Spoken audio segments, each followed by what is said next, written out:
Arkham City just turned 11. It is crazy to realize that that game is over a decade old at this point. Arkham City is still my favorite Batman game, and I wanted to take a minute to really address why. I think, first of all, just when you look at the overarching gameplay experience, it's a really good combination of what made all the Arkham games so great. It retains Arkham Asylum's claustrophobic interior levels, but it also gives you a taste of what Arkham Knight offered with its open world experiences, but I feel like it's the best balance between the two. It also has, in many ways, the most dense landmarks because it's a smaller map, but it's packed with so many landmarks and locations for you to explore and Easter eggs. You can even find the road where Batman's parents were gunned down in the street. You can pay your respects. There are really cool side missions that you can discover. There are many characters who aren't even in the main story that you can come across in the open world.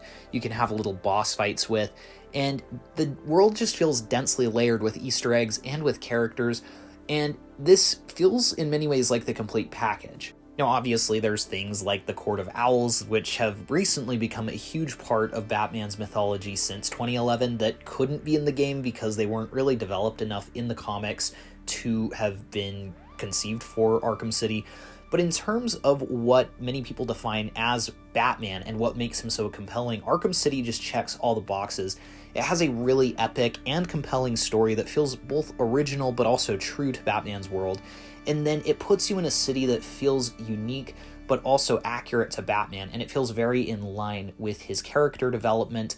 And then on top of that, the gameplay is so fluid. The combat is really solid here. It's a step up from Arkham Asylum. It feels like Arkham Asylum, but somehow even less clunky. Arkham Asylum already had great combat, but Arkham City made Arkham Asylums feel kind of clunky by comparison just because it got so much smoother and added so many quick fire abilities with the gadgets. In terms of villains, Arkham City did a good job of having the heavy hitters like Ra's al Ghul and the Joker and Penguin and Two-Face and Catwoman running around, but it also did a good job of hinting and alluding to other characters such as Black Mask and Falcone. Victor Zsasz is a side mission. They start building toward characters that weren't utilized the best in Arkham Knight, such as Hush and Azrael. You can go beneath the courthouse and find Calendar Man, and it just feels like a perfect combination of different Batman villains that you can go and encounter. Sometimes you fight them, sometimes you don't, sometimes they're up to something, sometimes they're just chilling. And again, it just feels so true to the world of Batman. And it's something where even to this day, I'm finding little encounters and little things that I've never found before. Even though the game isn't very long, the campaign can be completed in about 6 hours if you're pushing it. There is a lot in terms of collectibles and side missions, and it feels really expansive. I feel like if you've maybe only played the story of Arkham City and haven't explored many of the side missions, you're doing yourself a bit of a disservice because I don't feel that you're giving yourself the full Batman experience. Getting to go in and deal with that main story that involves Hugo Strange and Joker and Mr. Freeze and Ra's al Ghul, it's so cool. It has so many cool boss fights.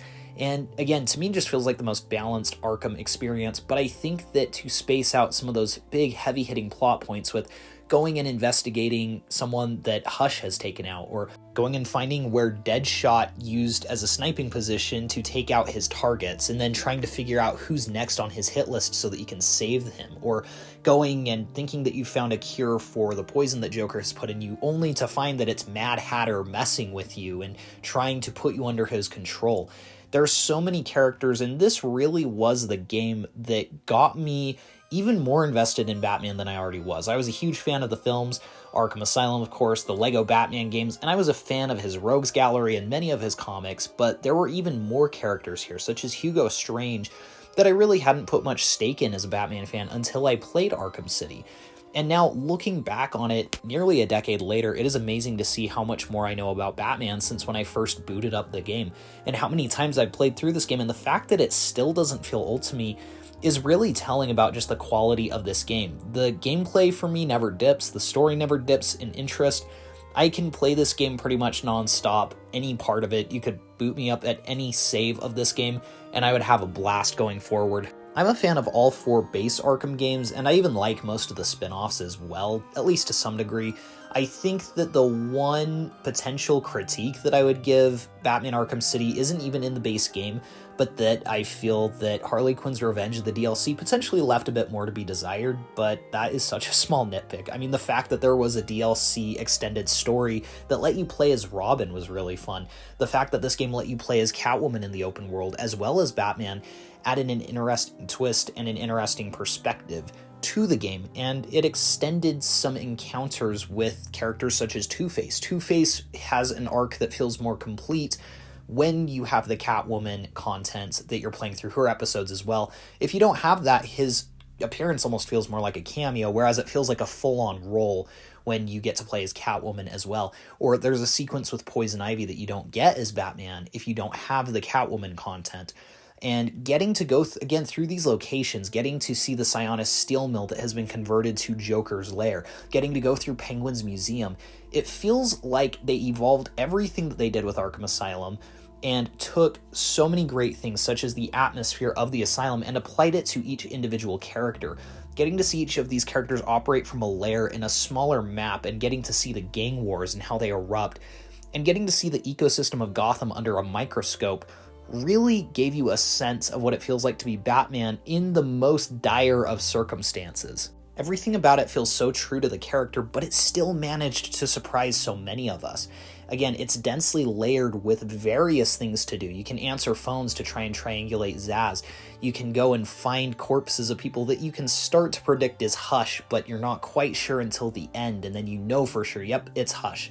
And then all of a sudden in the main story, you learn that Hugo Strange was not the mastermind behind Protocol 10, and you learn that it's Ra's al Ghul, and it makes perfect sense with his character in the story. He wants to wipe out all of Gotham's criminals, so he's gathered them all up into a few city blocks and is planning on shooting missiles at them. And then you learn that Joker is dying and that he's being impersonated by Clayface to mess with Batman and to seem like he's not as sick as he really is.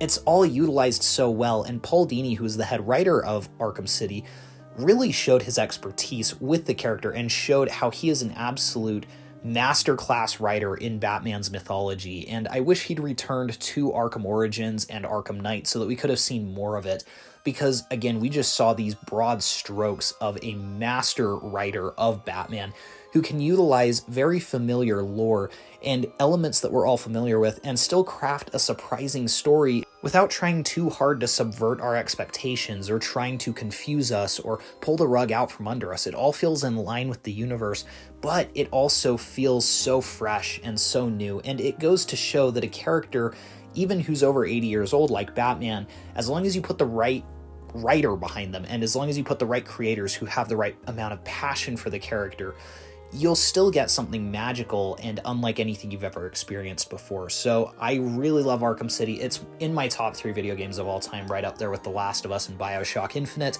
and I can't wait to see what Rocksteady does next with Suicide Squad, and I can't wait to see what Warner Brothers Games Montreal is doing with Gotham City in Gotham Knights. It's going to be so great to return to Gotham. Even though it's a new continuity, I hope that they do what they did with Arkham City, where we get an experience that just never gets old. So please be sure to like and subscribe if you enjoyed the video. Let me know in the comments below what you think of Arkham City, and what is your favorite Batman game? Thank you all so much for checking this video out, and thank you all so much for the support that you have been showing me on my channel recently. We will see you guys in the next one.